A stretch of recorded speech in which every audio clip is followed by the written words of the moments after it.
I never imagined a vintage scarf would change my life, but that's exactly what happened last spring at Second Chance Thrift Store. My name is Bianca, and I probably spend way too much time looking for hidden fashion treasures in racks of old clothes. But that Tuesday was different. I had just spotted a bright orange box sticking out from under a pile of scarves when another hand reached for it at the same time. "Oh, sorry," a deep voice said with a laugh. "Ladies first?" I looked up and met the warmest brown eyes I'd ever seen. The guy was tall, with messy dark hair and a camera hanging around his neck.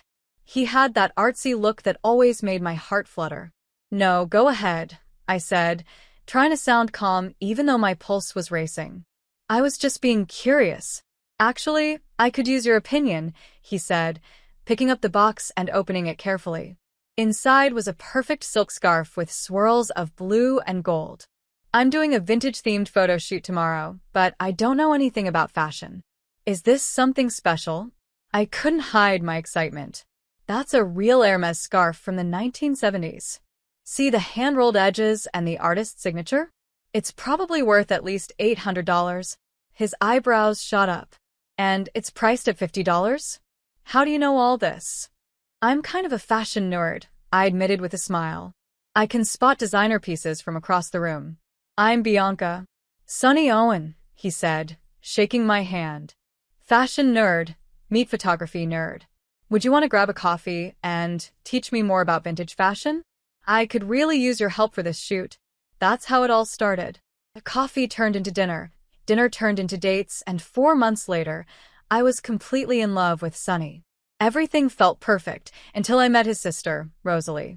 The first time I met her was at their parents' house for Friday dinner.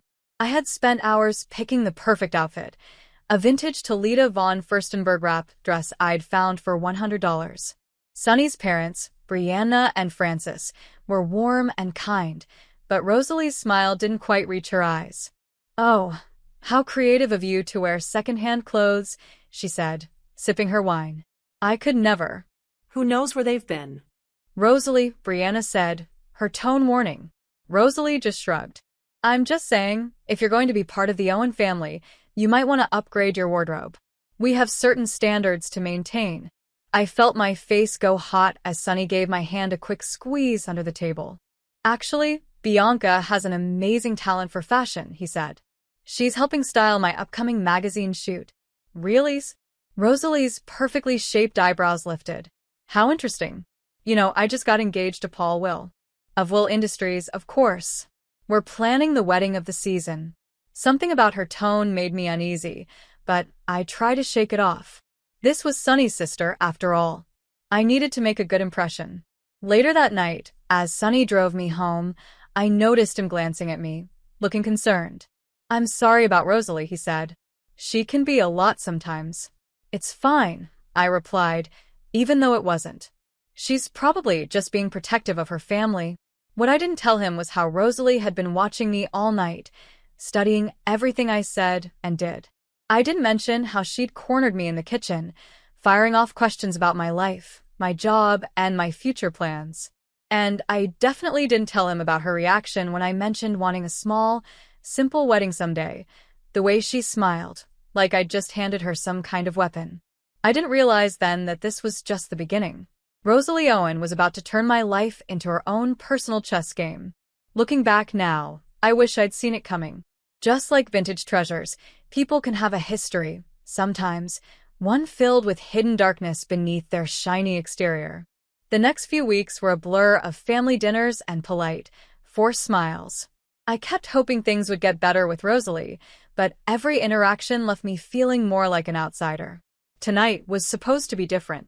A casual barbecue at the Owen house to celebrate Sonny's latest magazine cover. I arrived early to help Brianna in the kitchen, wearing a vintage Chanel blazer I'd carefully restored myself.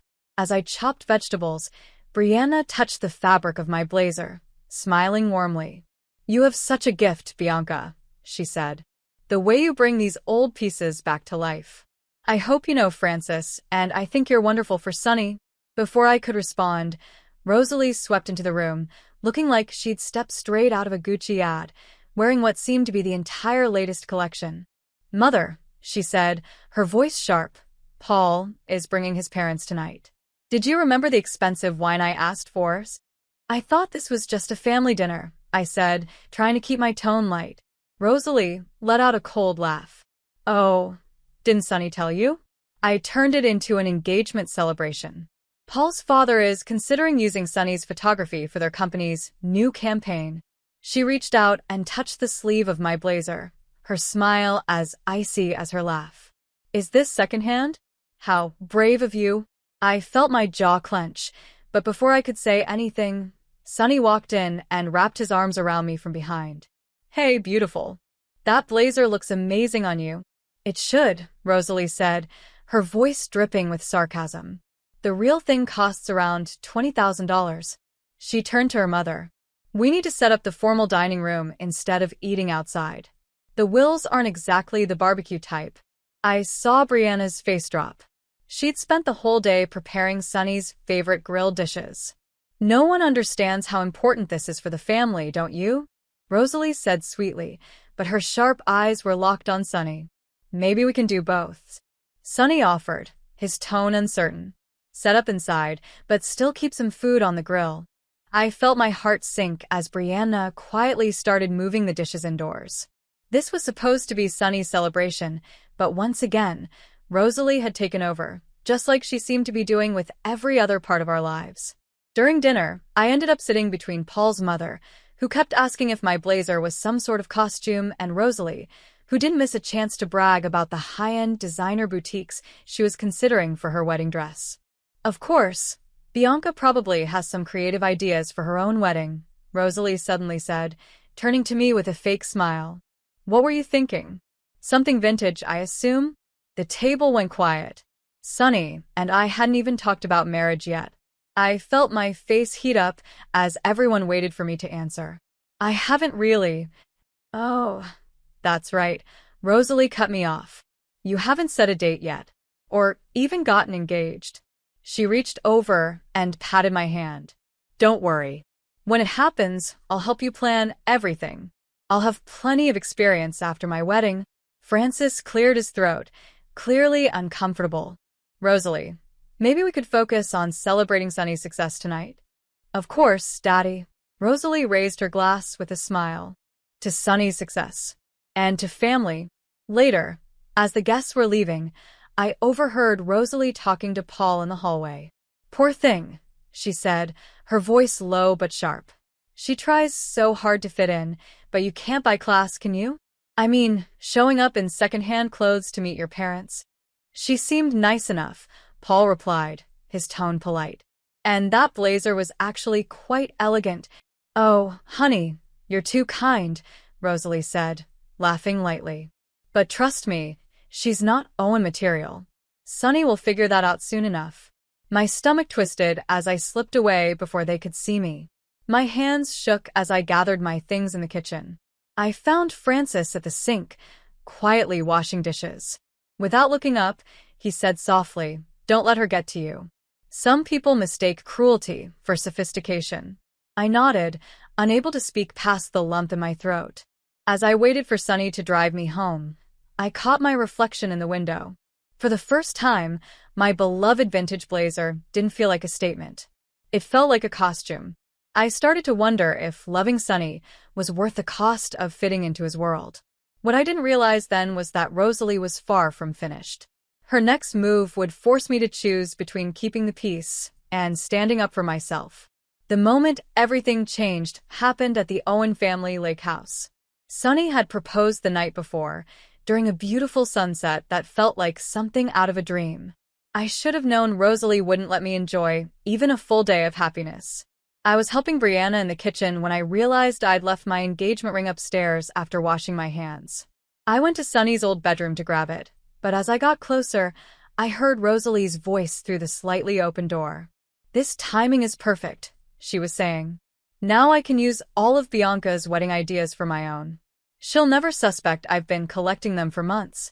I froze, my hand hovering over the doorknob. "Are you sure that's necessary?" Paul's voice replied, sounding hesitant. "Your brother just got engaged."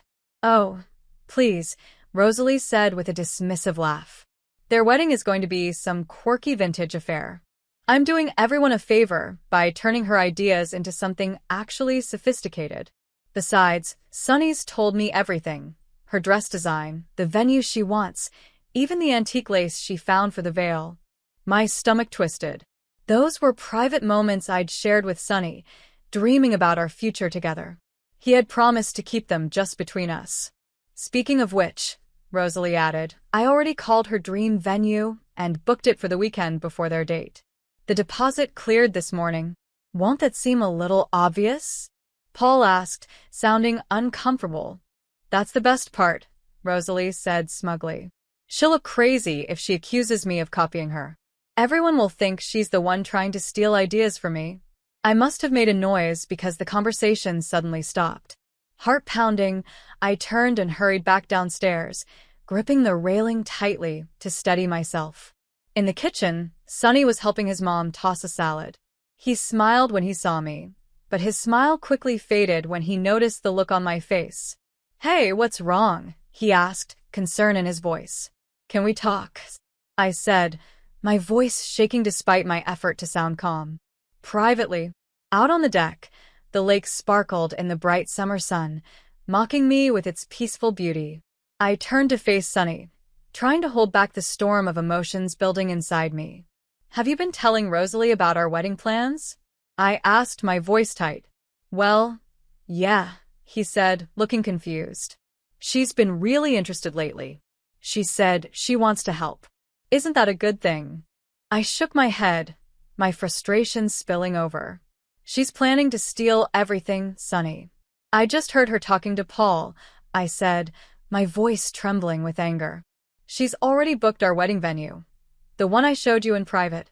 Sunny's face shifted through a series of emotions, surprise, doubt, and then defensiveness.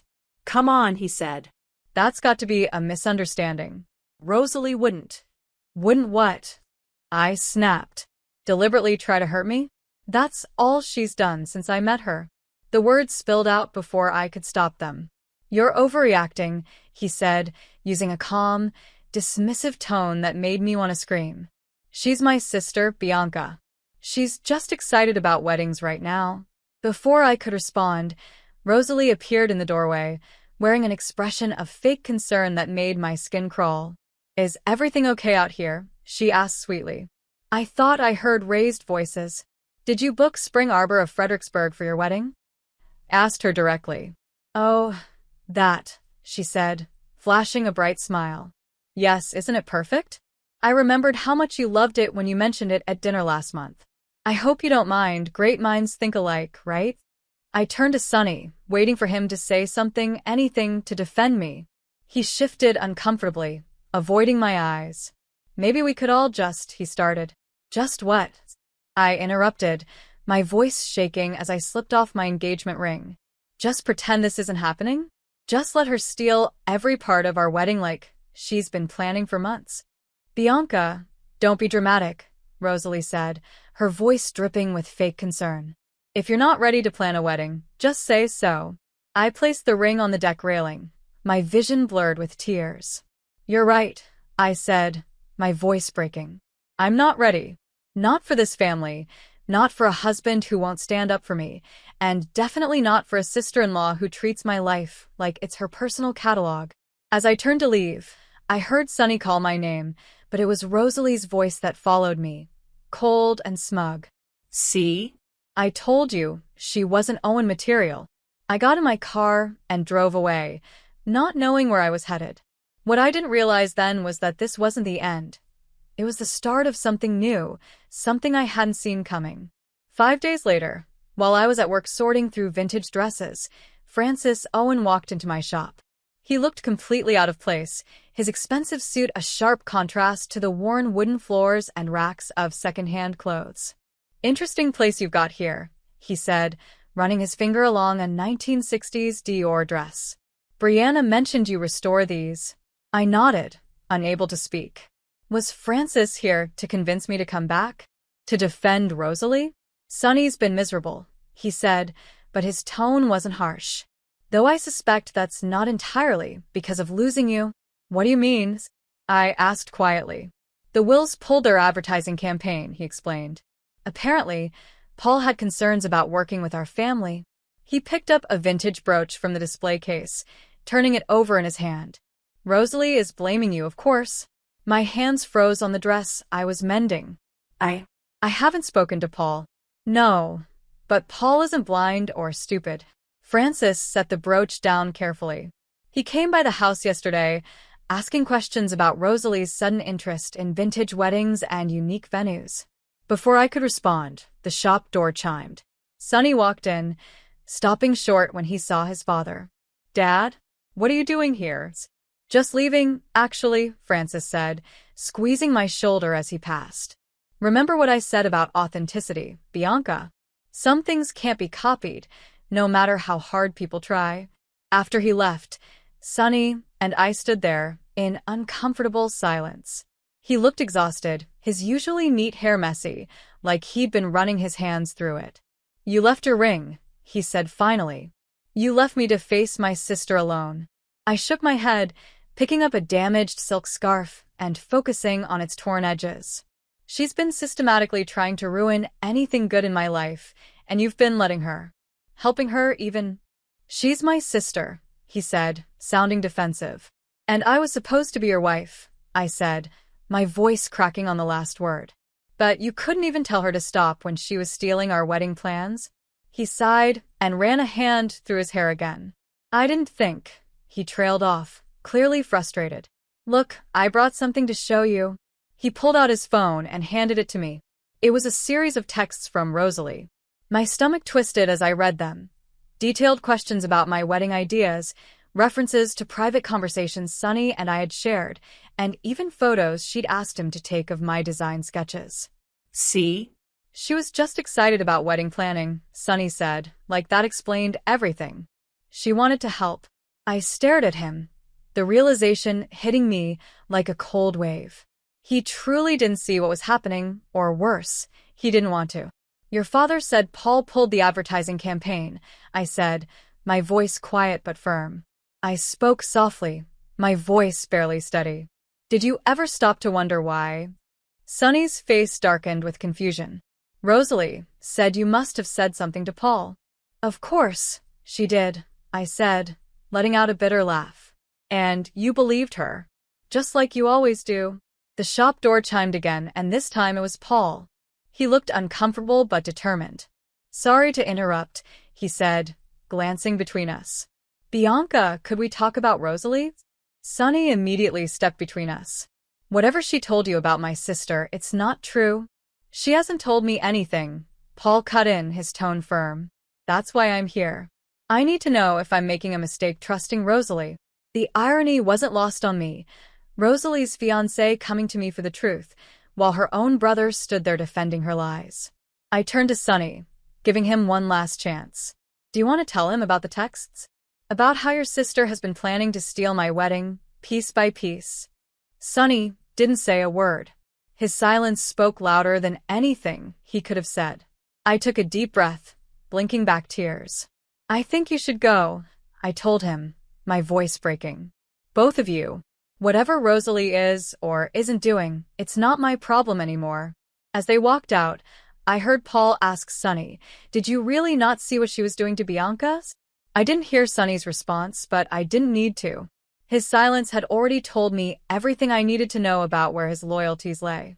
What I didn't realize was that Paul's visit would set off a chain of events that would change everything, not just for me and Sonny, but for the entire Owen family. 2 weeks later, I received an invitation to Rosalie's wedding. It wasn't just any invitation. It was an exact replica of the custom design I'd sketched in my private journal. The one I'd only ever shown to Sonny. My hands shook as I read the date, 3 weeks before what would have been my wedding day. I was still staring at the invitation when Brianna called. Her voice was strained. I know this is awkward, she began, but Rosalie insists you come. She says it would mean so much to her. I'm sure it would, I said, tracing the delicate pattern I had spent months designing. Did she tell you where she got the invitation design? There was a long pause. Bianca, please, Brianna said softly. She's trying to make amends? By stealing my wedding? The bitterness in my voice surprised even me. Actually, Brianna hesitated. That's part of why I'm calling. Rosalie wants you to help with her dress. She says your vintage expertise would be perfect for the alteration she needs. I almost laughed. What dress? The one she found at that little boutique in London, Brianna said softly. The 1960s Dior, you mentioned loving. My stomach dropped. I had told Sunny about that dress during a late-night conversation, describing how I dreamed of recreating it for our wedding. And now Rosalie had somehow tracked down the original. No, I said firmly. Bianca, please, Brianna pleaded, her voice cracking. Things are so tense in the family. Francis barely speaks to Sunny, Paul is questioning everything, and Rosalie, she's not herself. Maybe if you helped, if you showed her some kindness. Kindness? I interrupted, my voice rising. Like the kindness she showed me when she stole every single detail of my wedding? Or the kindness Sunny showed by helping her do it? Before Brianna could respond, the shop door chimed. Rosalie walked in, wearing a triumphant smile and carrying a garment bag. I'll call you back, I said quickly, hanging up before Brianna could say anything else. Surprise, Rosalie sang, laying the bag across my counter. I need your magic touch with this. It's a bit delicate, and you're the only one I trust. She unzipped the bag, revealing the exact dress I had dreamed of wearing. The ivory silk was as stunning as I had imagined. How did you find it? I asked, my voice hollow. Oh, Sunny mentioned how much you loved it, she said casually, her smile as sweet as poison. I had my connections track it down. She placed a hand on my arm. Consider this my olive branch.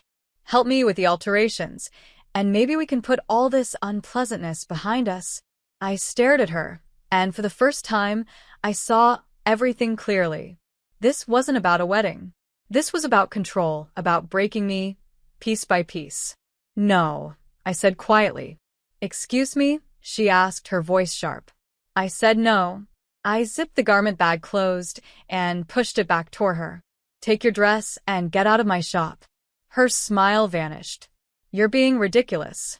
This is my wedding we're talking about. No, I said, my voice steady. This was supposed to be my wedding. My dress, my designs, my dreams. But you couldn't stand that, could you? You had to take everything just to prove you could. You don't deserve any of it. Her expression twisted, the mask slipping. You're nothing but a second-hand shop girl who got lucky with my brother. I'm doing him a favor by showing him who you really are. And who are you, Rosalie? I asked, stepping around the counter, anger giving me strength. Besides a thief of other people's dreams? She grabbed the garment bag, her face flushed with fury. You'll regret this. When I'm done, you won't have anything left. Not your designs, not your reputation, and definitely not my brother. She stormed out, slamming the door behind her. I noticed Paul standing just outside the shop window, his face dark with anger. He had heard everything. I should have felt satisfied, knowing Rosalie had finally shown her true colors to her fiancé. But instead, I felt hollow. I knew what came next would be worse than anything she had done so far. Rosalie Owen didn't just want my wedding anymore. She wanted to destroy me completely. And I was running out of ways to stop her. I shouldn't have gone to Rosalie's wedding, but something pulled me there. Maybe the same curiosity that makes people slow down to look at car crashes. I slipped into the church just as the ceremony began, staying in the shadows at the back where no one could see me. Everything was mine. The vintage lace draped along the pews. The hand-pressed flower arrangements. Even the exact shade of ivory I had spent months tracking down. But seeing Rosalie in my dream dress, that was the final twist of the knife. Beautiful ceremony, isn't it? I jumped, startled. Francis Owen stood beside me, his expression calm but unreadable. She stole everything, I whispered, my voice shaking. Every single detail. I know, he said quietly. He handed me his phone. On the screen were photos of my wedding planning journal, every page, photographed and saved. Sunny sent these to her months ago, he explained. I found them while checking the family cloud storage. My stomach churned. He gave her everything? He thought he was helping? Francis's voice sounded tired. And he still doesn't see what she's really doing. The wedding march began to play. I froze as I recognized it. The exact vintage recording I had discovered in an old record shop. I watched Rosalie walk down the aisle, floating in my dress, with my smile, surrounded by my dreams. Paul stood at the altar, his face tight and unreadable. For a brief moment, our eyes met, and I saw something in his expression, an apology, maybe?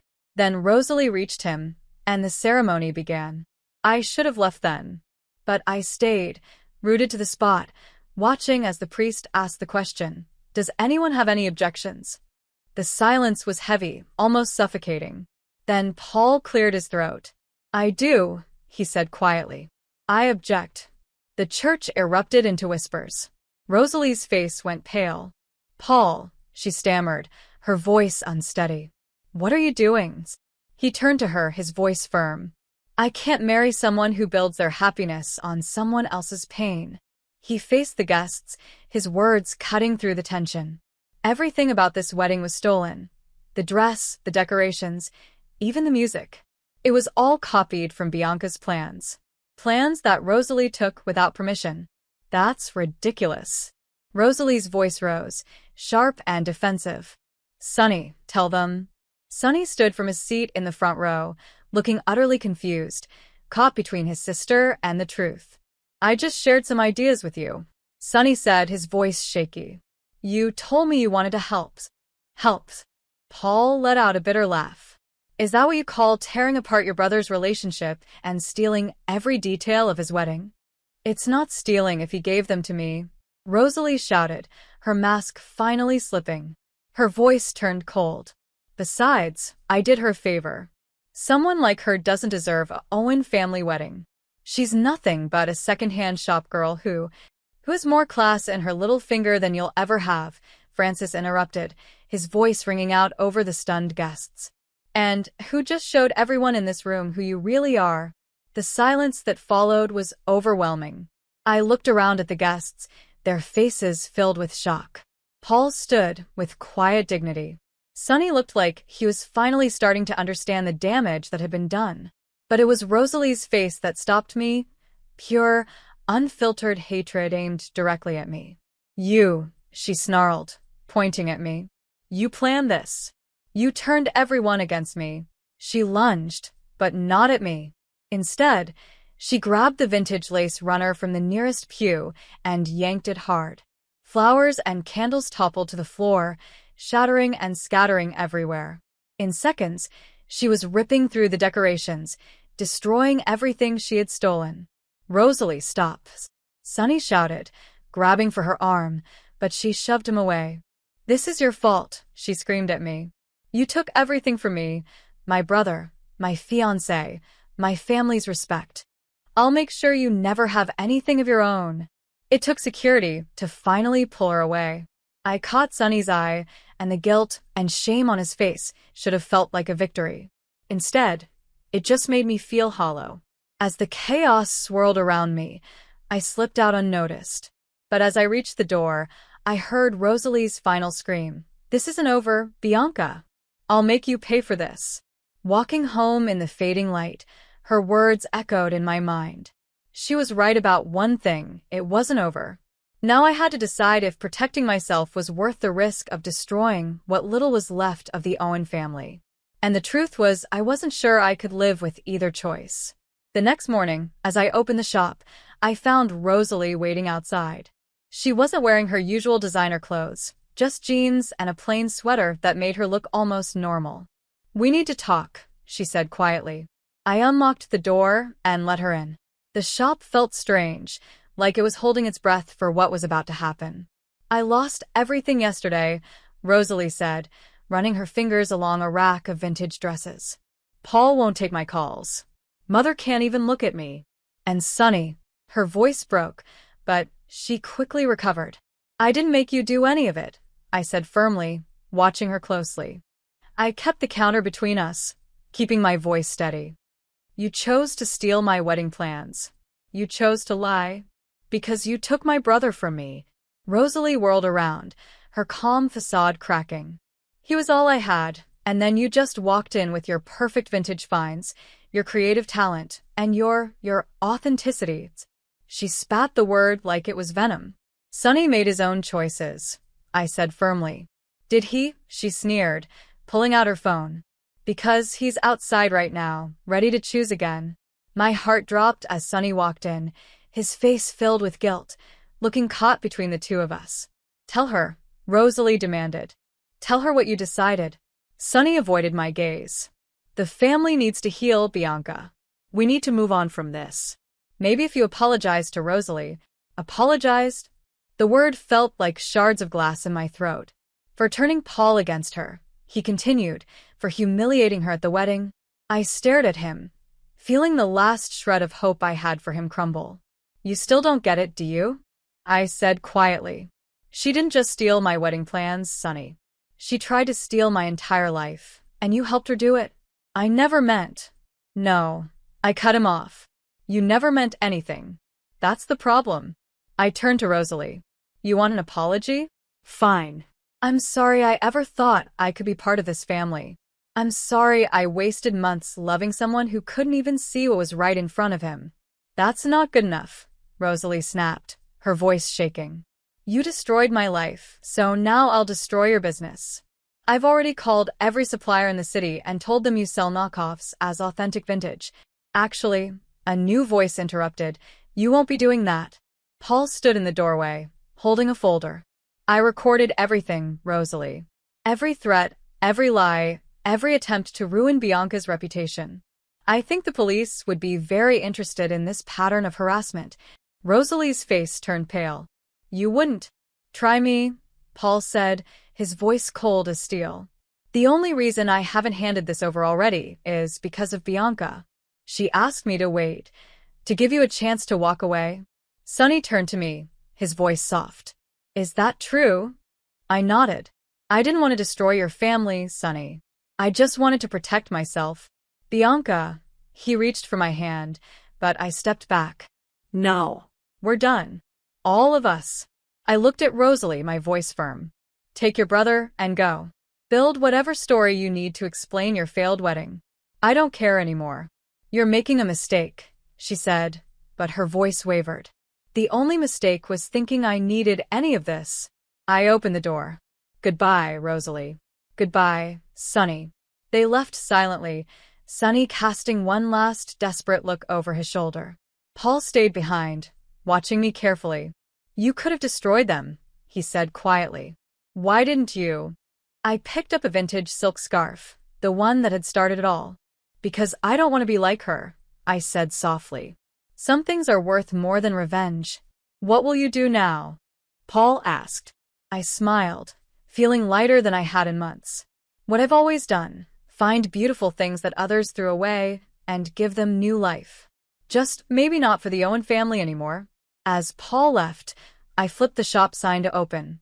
Life moved forward, and so did I, surrounded by the vintage pieces I'd restored with love. I realized something important. Sometimes, the most valuable things we find aren't what we're looking for. They're the parts of ourselves we discover along the way. And no one, not even Rosalie Owen, could take that from me. 5 months after Rosalie's failed wedding, I stood in my new studio. The space felt alive, filled with a soft whisper of vintage silk and leather. Morning light poured through tall windows, catching on brass fixtures I'd salvaged from an old department store. Everything in the room had a story just like me. The bell above the door chimed, and Brianna Owen walked in, looking elegant but hesitant. This is beautiful, Bianca, she said, touching a restored Chanel jacket. Francis said you'd done something special with the place, but this is incredible. Thank you. I adjusted a display to keep my hands busy. I wasn't sure you'd come, Francis insisted. He wants to talk about investing in your business. She hesitated, her voice soft. Rosalie left for London last week. I nodded, unsurprised. And Sonny's? He's taking assignments overseas. I think he finally understands what he lost. We all do. Before I could respond, Paul appeared in the doorway. Since the wedding, he had become an unlikely ally, helping me source rare vintage pieces through his business contacts. Ready for the meeting? He asked, then noticed Brianna. Mrs. Owen, perfect timing. Did you tell her about the investment offer? I was just getting to that. Brianna pulled out an envelope and handed it to me. Francis, and I want to help you expand. Your talent for restoration, your eye for beauty, it shouldn't be limited to one shop. Inside the envelope was a business proposal, funding to open a chain of high-end vintage restoration boutiques, with me as the creative director. It was the kind of opportunity one had once dreamed of sharing with Sonny. I don't know, I said slowly. The Owen family and I don't exactly have the best track record with partnerships. That's exactly why it should be you, Francis said, stepping into the room. Someone who chose integrity over approval. Someone who showed us what we had become. And Rosalie? Sonny, I asked. They'll learn to live with it, Francis said firmly. Just like they're learning to live with their choices. Paul touched my arm gently. You don't have to decide now. But don't let what happened stop you from building something amazing. I looked around my studio, taking in the pieces I had rescued and restored, the sketches for designs that were completely my own. Then my eyes landed on something familiar, a bright orange box sitting on the counter. What's this? I asked. Found it at an estate sale, Paul said with a smile. Thought you might want it back. Inside was the Hermes scarf from that first day with Sonny. But instead of feeling pain, I felt something else, closure. Okay, I said, turning to Francis and Brianna. But I have conditions. This will be my vision, my designs, no compromises. We wouldn't want it any other way, Francis replied warmly. Later, after they left, I stood in my studio doorway, watching the sunset turn the city into shades of gold. My phone buzzed with a text from an unknown number. I'm sorry for everything. N. I didn't respond. Some things, like vintage pieces, are better left in their boxes, preserved as memories of who we used to be. Instead, I walked to my workbench, where a damaged 1950s evening gown lay waiting for restoration. Its beading was scattered, its seams frayed. But I could see its potential, just like I had finally seen my own. The bell above the door chimed, and a young woman stepped inside, her nervousness as familiar as my own once was. I found this at a thrift store, she said, holding up a worn designer bag. Everyone says it's not worth fixing, but you see something in it, I finished for her, recognizing the hope in her eyes. Let me show you what it could become, I said, leading her to my workbench. As I picked up my tools and started to work, I realized something. The most valuable things we restore aren't just the vintage pieces we find. They're the parts of ourselves we thought were broken beyond repair. And sometimes, letting go of an old dream makes room for something even better to take its place. With each stitch, I began to write my own story, one piece, one moment at a time.